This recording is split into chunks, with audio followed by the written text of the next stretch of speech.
ಒಂದು ಆಕರ್ಷಣೆಯ ದೇವರು ಅಂತ ಎಲ್ಲ ಭಾಗದಿಂದಲೂ ಒಂದಷ್ಟು ಸೆಳೆತ ಇರುವಂಥದ್ದು ನಾವು ನೋಡಲಿಕ್ಕೆ ಸಾಧ್ಯತೆ ಆಗ್ತದೆ. ನಾವು ಸಾಯಂ ಸಂಧ್ಯಾ ಕಾಲದಲ್ಲಿ ಈಗ ನಾವು ಸೇರಿಕೊಂಡಿರುವಂಥದ್ದು ಧರ್ಮಸಭೆ ನಡೆಯುವಂಥ ಸಮಯವು ಸೂರ್ಯನು ಅಸ್ತಮಿಸುವಾಗ ಒಂದಷ್ಟು ಬೆಳಕು ಬೇಕು ಅಂತ ಒಂದು ವೇದಿಕೆಯಲ್ಲಿ ಸಂವಾದ ನಡೀತಾ ಇತ್ತು. ಯಾಜ್ಞವಲ್ಕ್ಯರು ಪ್ರವಚನ ಮಾಡ್ತಾ ಇದ್ದರು. ಮಧ್ಯಭಾಗದಲ್ಲಿ ಜನಕನು ಬರ್ತಾನೆ. ಜನಕನು ಬಂದಾಗ ಅಲ್ಲಿಗೊಂದು ಸಂವಾದ, ಒಂದು ಪ್ರಶ್ನೆ ಮೂಡ್ತದಂತೆ. ಮನುಷ್ಯನಿಗೆ ಬೆಳಕಾಗುವುದು ಯಾವುದು? ಮನುಷ್ಯನಿಗೆ ಬೆಳಕಾಗುವುದು ಯಾವುದು?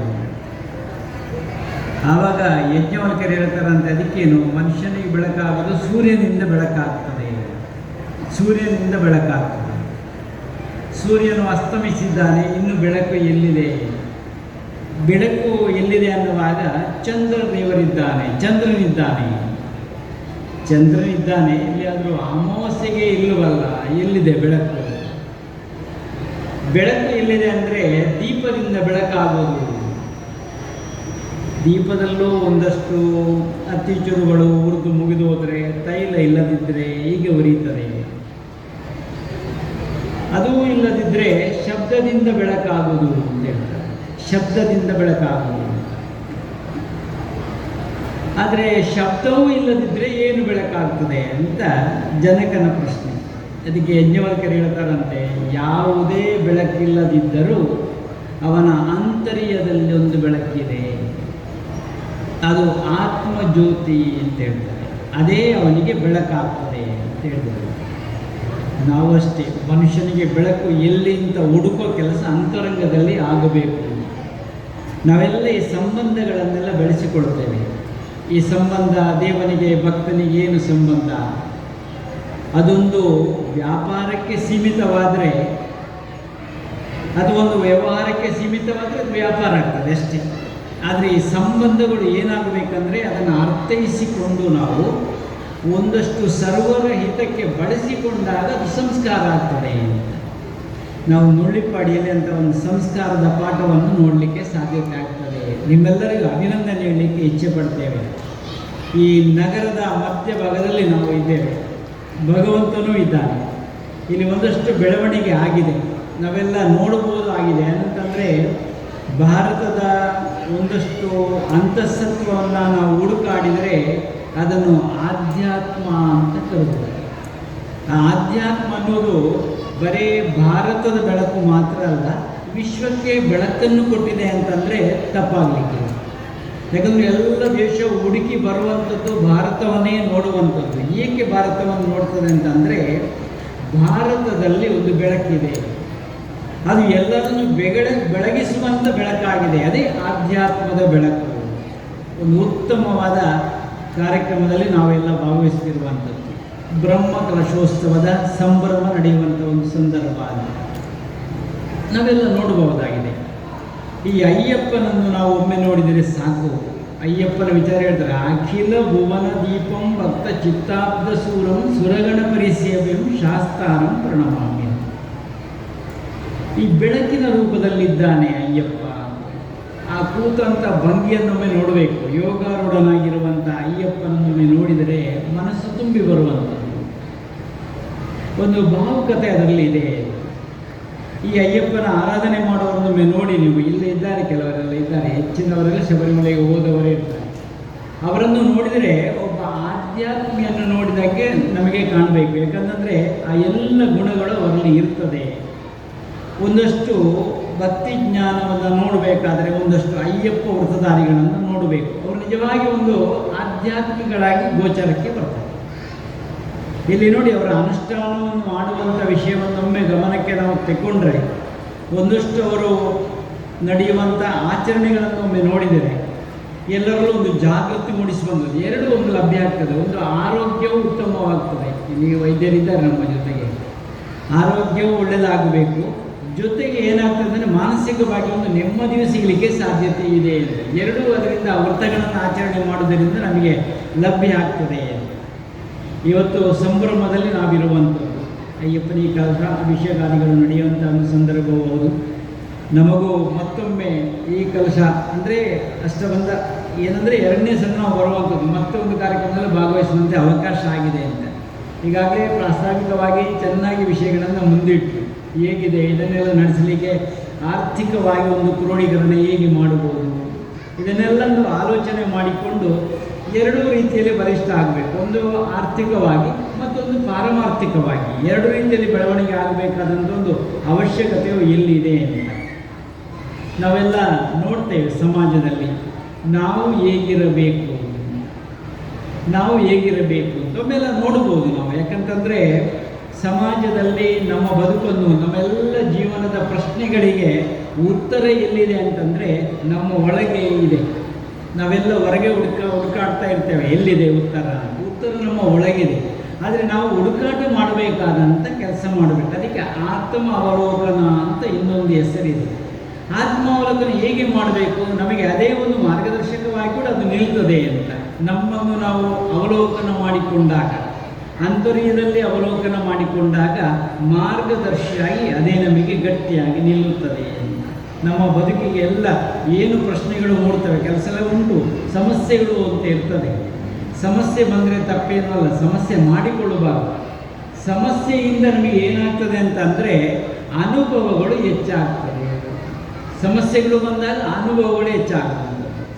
ಅನುಭವಗಳು ಹೆಚ್ಚಾದ ಮೇಲೆ ನಮಗೆ ಇನ್ನೊಂದು ಪ್ರಾಪ್ತಿಯಾಗ್ತದೆ, ಅದು ಜ್ಞಾನ ಅನ್ನುವಂಥದ್ದು ಪ್ರಾಪ್ತಿಯಾಗ್ತದೆ. ಅರಿವಿಲ್ಲದದ್ದು ಪ್ರಾಪ್ತಿಯಾಗ್ತದೆ. ಆದ್ದರಿಂದ ಈ ಒಂದು ಉತ್ತಮವಾದ ಒಂದು ಕಾರ್ಯಕ್ರಮದಲ್ಲಿ ನಾವೆಲ್ಲ ಭಾಗವಹಿಸ್ತಿದ್ದೇವೆ. ಮೂಲವಾಗಿರುವಂಥದ್ದು ಧರ್ಮಶಾಸ್ತ್ರ ಅಂತ ನಮ್ಮನ್ನು ಕರೀತಾರೆ. ಏನದು ಧರ್ಮ ಅನ್ನುವಂಥದ್ದು ಅಂದರೆ ಧಾರಣೆಗೆ ಯೋಗ್ಯವಾಗಿರುವಂಥ ವಿಷಯ ಯಾವುದಿದೆಯೋ, ಧರಿಸುವುದಕ್ಕೆ ಯೋಗ್ಯವಾಗಿರುವಂಥ ಯಾವುದು ವಿಚಾರ ಇದೆಯೋ ಅದನ್ನು ಧರ್ಮ ಅಂತ ನಮ್ಮವರಿಗೆ ಹೇಳಿದ್ದಾರೆ. ಆ ಧರ್ಮದ ಅನುಷ್ಠಾನದಿಂದಲಾಗಿ ಬದುಕನ್ನು ಚೆನ್ನಾಗಿ ರೂಪಿಸಲಿಕ್ಕೆ ಆಗ್ತದೆ. ನಮ್ಮಲ್ಲಿ ಹೆಚ್ಚಾಗಿ ನಮಗೆ ಕಾಣುವಂಥದ್ದು ರಾಗದ್ವೇಷಗಳು ನಮ್ಮಲ್ಲಿ ಮನೆ ಮಾಡಿಕೊಳ್ಳಲಿಕ್ಕೆ ಮುಂದಾಗ್ತದೆ. ಆ ರಾಗದ್ವೇಷಗಳು ದೂರ ಆಗಬೇಕಾದ್ರೆ ಪ್ರೀತಿ ಭಾವಗಳು ನಮ್ಮಲ್ಲಿ ಹುಟ್ಟಿಕೊಳ್ಳಬೇಕು. ಆ ಪ್ರೀತಿ ಭಾವಗಳು ಹುಟ್ಟಿಕೊಂಡಾಗ ಮಾತ್ರ ಒಂದಷ್ಟು ನಮ್ಮ ಬದುಕಿಗೆ ಅರ್ಥ ಬರ್ತದೆ. ಇವತ್ತು ನಾವೆಲ್ಲ ಈ ಭಾಗದಿಂದ ಆ ಭಾಗದವರೆಗೆ ನೋಡಬೇಕು. ಎಲ್ಲರೂ ಒಂದಷ್ಟು ಚಿಂತನೆ ಮಾಡುವಂಥದ್ದು, ಮನಸ್ಸಿನಲ್ಲಿ ಏನನ್ನು ಯೋಚನೆ ಮಾಡ್ತಾರಂತಂದರೆ ಧಾರ್ಮಿಕತೆಯ ಬಗ್ಗೆ ಒಂದಷ್ಟು ಚಿಂತನೆಗಳನ್ನು ಮೂಡ್ತದೆ. ಮಾನವೀಯ ಮೌಲ್ಯಗಳು ನಮ್ಮಲ್ಲಿ ಬೆಳೆಯದೆ ನಮ್ಮ ಬದುಕಾಗುವುದಿಲ್ಲ ಅಂತ. ಸಂಬಂಧಗಳು ಅನ್ನುವಂಥದ್ದು ಅದನ್ನು ಹೇಳಿರುವಂಥದ್ದು. ಬದುಕು ಅಂದರೆ ಭಗವಂತನಿಗೂ ಭಕ್ತನಿಗೂ ಏನದು ಸಂಬಂಧ? ಸಮುದ್ರದಲ್ಲಿ ಅಲೆಗಳು ಬರ್ತಾ ಇರ್ತವೆ, ಸಮುದ್ರಕ್ಕೆ ಅಲೆಗಳು ಬೇಕು, ಆದರೆ ಬದುಕಲ್ಲೂ ಅಲೆಗಳು ಬೇಕು. ಅದು ಅಂತರಂಗದಲ್ಲಿ ಒಂದಷ್ಟು ಸುಖ ದುಃಖದ ಅಲೆಗಳು ಬರ್ತಾ ಇರ್ತವೆ. ಅಲ್ಲಿಯೂ ಸ್ವಚ್ಛ ಆಗ್ತದೆ, ಸಮುದ್ರವೂ ಸ್ವಚ್ಛ ಆಗ್ತದೆ. ಆ ಅಲೆಗಳು ಬರುವಂಥದ್ದು ಸ್ವಚ್ಛ ಮಾಡಲಿಕ್ಕೆ ಸಮುದ್ರ ಸ್ವಚ್ಛ ಆಗ್ತದೆ ಅಂತ ಎಲ್ಲರೂ ಯಾರಾದರೂ ನೋಡುವಾಗಿಲ್ಲ.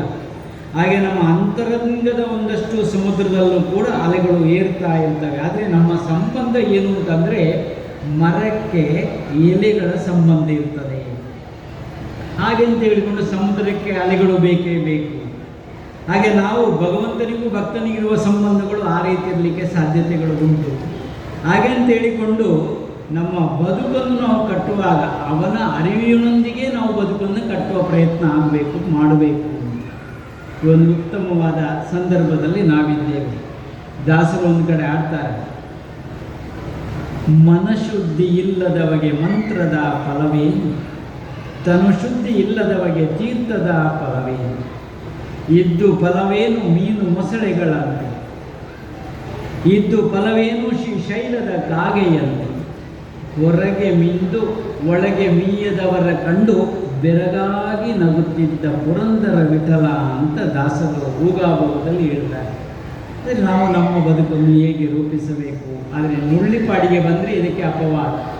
ಇದೆಲ್ಲರೂ ಮನಶುದ್ಧಿಯಿಂದಲಾಗಿ ಎಲ್ಲ ಸೇರಿಕೊಂಡು ಒಂದಷ್ಟು ಜಾಗರೂಕತೆಯಿಂದ ಎಚ್ಚರಗೊಂಡು ಒಂದಷ್ಟು ಬ್ರಹ್ಮಕಲಶೋತ್ಸವಕ್ಕೆ ಸಿದ್ಧತೆ ಮಾಡಿರುವಂಥದ್ದು ನಮಗೂ ಸಂತಸ ಕೊಟ್ಟಿದೆ ಅಂತ ಹೇಳುತ್ತಾ ಈ ಒಂದು ಸಂದರ್ಭದಲ್ಲಿ ನಮ್ಮವರು ಅಂತ ನಾವು ಗುರುಪ್ರಸಾದರನ್ನು ಮತ್ತು ಹಲವರನ್ನು ನಾವು ಗುರುತಿಸಬೇಕು. ಬಹುಶಃ ಕ್ಷೇತ್ರದ ಒಳ್ಳೆಯ ಅಭಿಮಾನಿಗಳು ಹೌದು. ಈ ಭಾಗದಲ್ಲಿ ಅಲ್ಲಲ್ಲಿ ಕಾರ್ಯಕ್ರಮಗಳು ಸಂಪನ್ನ ಆಗುವುದನ್ನು ನಾವು ನೋಡಿದ್ದೇವೆ. ಬಹುಶಃ ಎಲ್ಲ ಕಾರ್ಯದಲ್ಲಿ ಅವರನ್ನು ತೊಡಗಿಸಿಕೊಳ್ತಾರೆ ಅಂತ. ಈ ಕಾಸರಗೋಡು ಭಾಗ ಅನ್ನುವಾಗ ಬಹುಭಾಷಿಗರ ಒಂದು ಸಂಗಮ ಕ್ಷೇತ್ರ ಅಂತ ಹೇಳಿದ್ರೆ ತಪ್ಪಾಗಲಿಕ್ಕಿಲ್ಲ. ಎಲ್ಲ ಭಾಷಿಗರು ಇಲ್ಲಿ ಇರ್ತಾರೆ. ಯಾವ ಭಾಷೆಯಲ್ಲಿ ಮಾಡ್ತಾರೆ ಎಲ್ಲರಿಗೂ ಅರ್ಥ ಆಗ್ತದೆ. ಯಾವುದೇ ಭಾಷೆಗಳು ಇರಲಿ, ಆದರೆ ನಮ್ಮಲ್ಲಿ ಭಗವಂತನ ಅನುಸಂಧಾನಕ್ಕೆ ಅಂತ ಒಂದು ಭಾಷೆ ಇದೆ.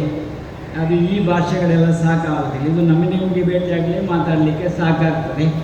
ಆದರೆ ಭಗವಂತನೊಂದಿಗೆ ನಾವು ಮಾತುಕತೆ ಸಂವಹನ ಮಾಡಬೇಕಾದ್ರೆ ಒಂದು ಭಾಷೆ ಬೇಕು. ಅದನ್ನು ಆಧ್ಯಾತ್ಮದ ಭಾಷೆ ಅಂತ ಹೇಳ್ತಾರೆ, ಅದನ್ನು ಹೃದಯದ ಭಾಷೆ ಅಂತ ಹೇಳ್ತಾರೆ. ಆ ಭಾಷೆಯನ್ನು ನಮ್ಮಲ್ಲಿ ಅಳವಡಿಸಿಕೊಂಡಾಗ ಅವನಲ್ಲಿ ಅನುಸಂಧಾನ ಮಾಡಲಿಕ್ಕೆ ಆಗ್ತದೆ ಅಂತ. ಭಗವದ್ಗೀತೆಯಲ್ಲೊಂದು ಮಾತಿದೆ, ಆರಂಭದ ಅಧ್ಯಾಯದಲ್ಲಿ ಹೇಳುವಂಥದ್ದೇ ಧರ್ಮಕ್ಷೇತ್ರೇ ಕುರುಕ್ಷೇತ್ರೇ ಅಂತ ಆರಂಭ ಆಗ್ತದೆ. ಧರ್ಮಕ್ಷೇತ್ರೇ ಕುರುಕ್ಷೇತ್ರೇ ಅಂತ ಆರಂಭ ಆಗ್ತದೆ. ಆದರೆ ಕೊನೆ ಆಗುವುದು ಮೋಕ್ಷ ಸನ್ಯಾಸ ಯೋಗದ 18ನೇ ಅಧ್ಯಾಯದಲ್ಲಿ. ಅಲ್ಲಿ ಹೇಳುವಂಥ ಮಾತು ಏನು ಅಂತಂದರೆ, ನೀನು ರಾಜನಂತೆ ಬದುಕಬೇಕು, ಆದರೆ ಸನ್ಯಾಸಿಯಂತೆ ಆಲೋಚಿಸಬೇಕು ಅನ್ನುವಂಥ ಒಂದು ಮಾತಿದೆ. ಆದ್ದರಿಂದ ಸಮಾಜದಲ್ಲಿ ನಾವು ರಾಜನಂತೆ ಬದುಕಬೇಕಾದರೆ ನಮ್ಮ ಆಲೋಚನೆಗಳು ಸನ್ಯಾಸಿಯಂತೆ ಇರಬೇಕು. ತ್ಯಾಗ ಮನೋಭಾವನೆ ನಮ್ಮಲ್ಲಿ ಇರಬೇಕು. ಲೋಭ ಮೂಲಾನಿ ಪಾಪಾನಿ ರಸಮೂಲಾನಿ ವ್ಯಾಧಯ ಇಷ್ಟಮೂಲಾನಿ ಶೋಕಾನಿ ತೇನ ತ್ಯಕ್ತೇನ ಭುಂಜಿತ ಸುಖೀ ಭವೇತ್ ಅಂತ ಒಂದು ಶುಭಾಷಿತ ಹೇಳ್ತದೆ. ಅದರಿಂದ ನಮ್ಮ ಬದುಕನ್ನು ನಾವು ತ್ಯಾಗಪೂರ್ಣವಾದ ಸೇವೆಯೊಂದಿಗೆ ಕಟ್ಟಿಕೊಂಡಾಗ ಮಾತ್ರ ನಮ್ಮ ಬದುಕಿಗೆ ಒಂದಷ್ಟು ಅರ್ಥ ಬರ್ತದೆ ಅಂತ ಹೇಳುತ್ತಾ ಒಂದು ಉತ್ತಮವಾದ ಕಾರ್ಯಕ್ರಮ ಸಾಯಂ ಸಂಧ್ಯಾ ಕಾಲದಲ್ಲಿ ಸಂಪನ್ನ ಆಗ್ತಾ ಇದೆ. ನಾನು ಬರ್ತಿರುವಾಗ ಒಂದಷ್ಟು ಮಹಿಳೆಯರು ಭಜನೆ ಮಾಡ್ತಾಯಿದ್ರು. ನಮ್ಮ ಜಯನಂದ್ರ ಒಂದಷ್ಟು ಅವರು ಹಿಂದೆ ಇದ್ದಾರೆ ಅಂತ ನಾನು ತಿಳ್ಕೊಂಡಿದ್ದೇನೆ. ಬಹುಶಃ ಹರಿದಾಸರು ಇರಬೇಕು ಸಮಾಜದಲ್ಲಿ, ಹರಿದಾಸರು ಬೇಕು ಸಮಾಜದಲ್ಲಿ. ಒಂದಷ್ಟು ನೃತ್ಯ ಭಜನೆಗಳನ್ನು ಮಾಡಿಕೊಂಡು ಭಗವಂತನಿಗೆ ಪ್ರಿಯವಾಗಿರುವಂಥ ಭಜನೆ ಅನ್ನುವಂಥದ್ದು. ಭಜನೆ ಕಲಿಕಾಲದಲ್ಲಿ ಬಹಳ ಶ್ರೇಷ್ಠವಾಗಿರುವಂಥದ್ದು.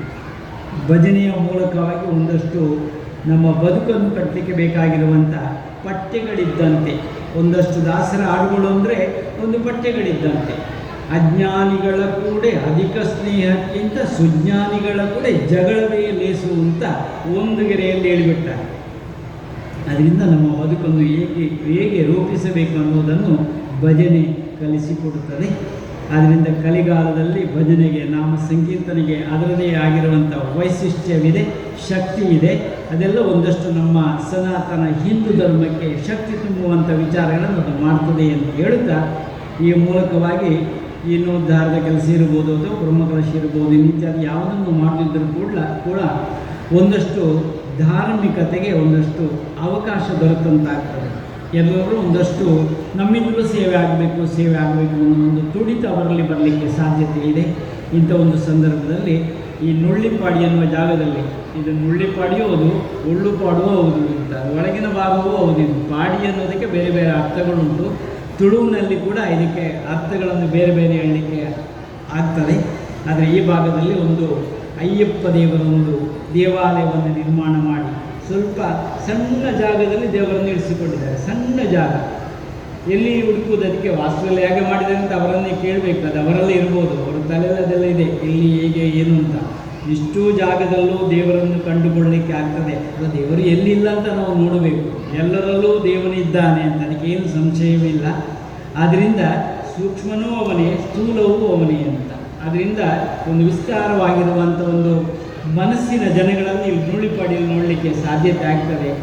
ದೇವರು ಎಲ್ಲೆಲ್ಲ ಇದ್ದಾನೆ ಅಂತ ಹುಡುಕಾಟ ಮಾಡ್ಬೋದು, ಎಲ್ಲ ಕಡೆ ಇದ್ದಾನೆ. ಆದರೆ ಭಕ್ತನ ಒಳಗೆ ಸಣ್ಣ ಒಂದು ಹೃದಯದಲ್ಲಿ ಕೂಡ ಇರ್ತಾನೆ ಅಂತ ಒಂದು ತಿಳಿಲಿಕ್ಕೆ ನುಳ್ಳಿಪಾಡಿಯಲ್ಲಿ ಸಾಧ್ಯತೆ ಆಗ್ತದೆ ಅಂತ ಹೇಳುತ್ತಾ, ಎಲ್ಲರಿಗೂ ಭಗವಂತ ಆಯುರ ಆರೋಗ್ಯವನ್ನು ಕೊಡಲಿ, ಒಂದಷ್ಟು ಸಂಭ್ರಮವು ಚೆನ್ನಾಗಿ ನಡೆಯುವಂತೆ, ಸಂಪನ್ನ ಆಗುವಂತೆ ಭಗವಂತ ಅನುಗ್ರಹಿಸಲಿ ಅಂತ ದೇವರನ್ನು ಪ್ರಾರ್ಥನೆ ಮಾಡಿಕೊಂಡು ನಮ್ಮ ಮಾತಿಗೆ ಬೆಂದಿಡ್ತೇವೆ. ಎಲ್ಲರನ್ನು ಒಂದೇ ಮಾತಲ್ಲಿ ಅವರು ಇವರಂತ ನಾನು ಹೇಳಲಿಕ್ಕೆ ಹೋಗೋದಿಲ್ಲ, ಎಲ್ಲ ನಮ್ಮವರು ಅಂತ. ಈ ಕಡೆಯಿಂದ ಆ ಕಡೆವರೆಗೆ ನೋಡುವಾಗ ನಮಗೆ ಸಂತಸ ಆಗ್ತದೆ, ನಮ್ಮವರು ಅನ್ನುವಂಥ ಭಾವನೆ ನಮ್ಮಲ್ಲಿ ಮೂಡ್ತದೆ ಅಂತ ಹೇಳುತ್ತಾ ಮಾತಿಗೆ ಬೆಂದಿಡ್ತೇವೆ. ಅವಧೂತ ಚಿಂತನ ಗುರುದೇವದತ್ತ.